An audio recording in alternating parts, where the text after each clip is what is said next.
Early on in the project, we spent some time experimenting with the classic Half-Life crowbar. Playtests showed us that it was an interesting tool for our player to use in puzzles and world interactions, but we weren't very happy with how our melee combat efforts turned out.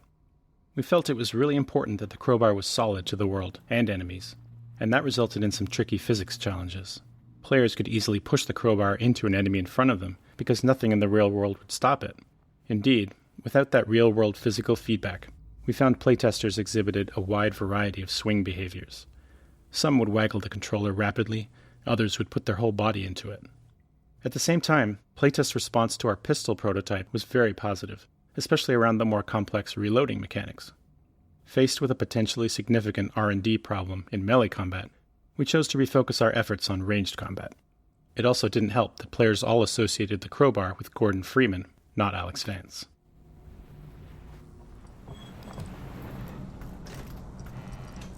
Alyx, look out the window. Holy crap. That's gotta be the vault. Yeah. Your dad didn't mention it was floating. So even if we make it there, we still have to get up to it. Oh, the cables! Look at all the cables attached to it. All we have to do is follow them. And break whatever's at the other end. And down comes the vault. Simple, easy to follow. Yeah, I like this plan. That's a lot of cables.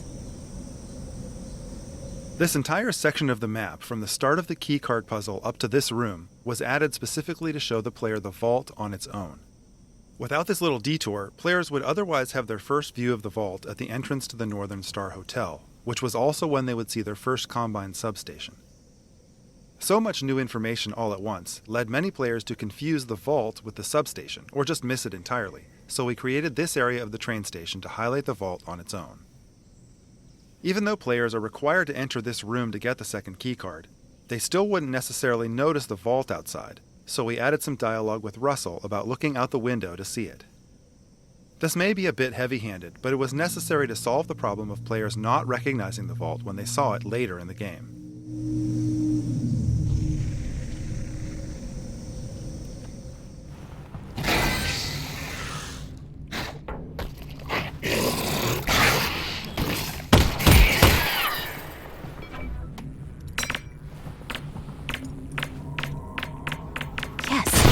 Nice throw.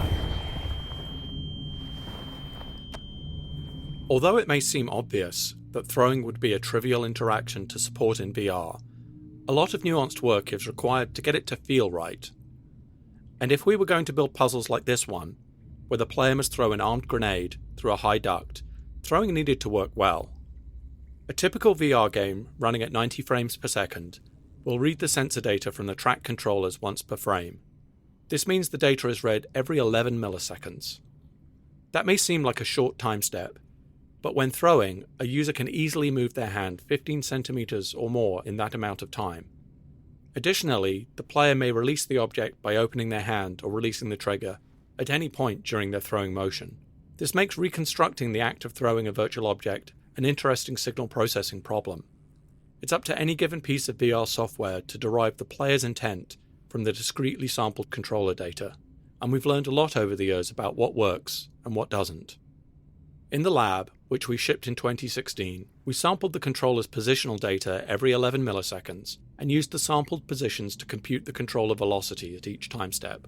We then used an average of the computed velocity and direction over several frames before and after the object release to determine the velocity and direction to apply to the thrown object. Although this was functional enough to ship, it didn't always feel consistent, especially if the game's frame rate ever fell below 90 frames per second. Later, in the Index controller tech demo Moondust, we expanded on this algorithm by biasing towards higher velocity data. We also extended the SteamVR software interface to provide the controller's instantaneous velocity and acceleration data from the hardware inertial measurement unit, which is computed on the controller every 2 milliseconds. This meant that we did not have to calculate an estimate from the positions sampled by the engine only every 11 milliseconds as we had done on the lab. This was crucial to providing a more responsive feel, as it meant the throwing calculations were no longer tied to the rendering frame rate. After further experimentation, we arrived at the solution used in Half-Life Alyx, which takes 10 frames that preceded the release of the held object and averages the 3 frames bracketing the peak controller velocity in that time window. We have found that this tends to lead to a better approximation of precisely when the player intended to release the thrown object.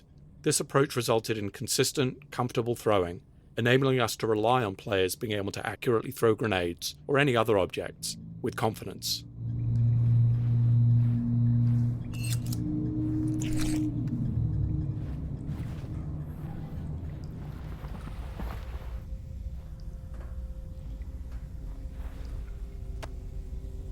This optional toner puzzle is intended to train players not to blindly click on each junction without first understanding the implications. This particular puzzle is designed to have the side effect of tripping a fire alarm if the player merely clicks on each toner junction they encounter without looking ahead.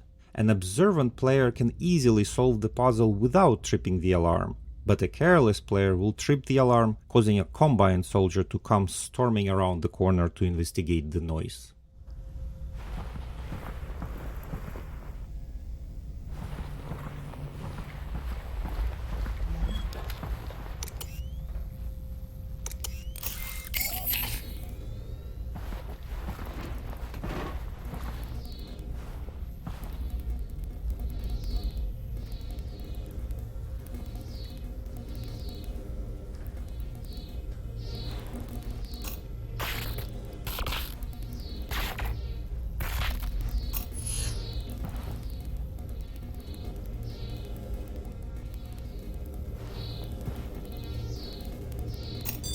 Ugh, amazing.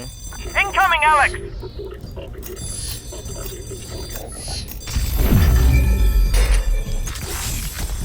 The power and security you need for a giant vault.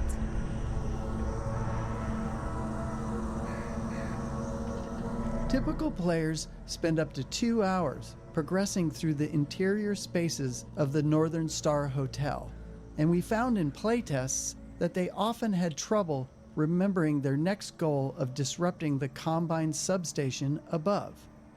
In earlier tests, the vault constantly reminded players of its presence by emitting a repeating abstract musical pattern.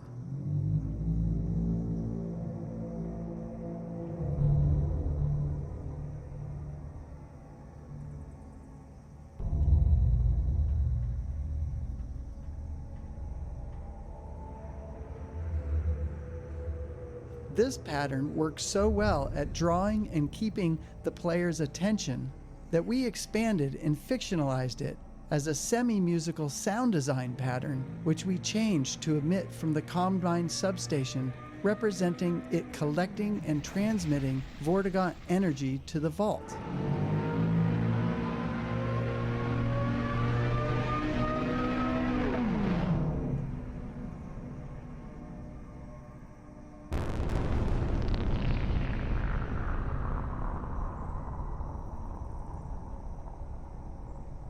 While in the hotel, the player does not have line of sight to the substation, so we repeat this sonic pattern at varying volumes within the hotel, as a reminder of both the Combine substation and the vault outside.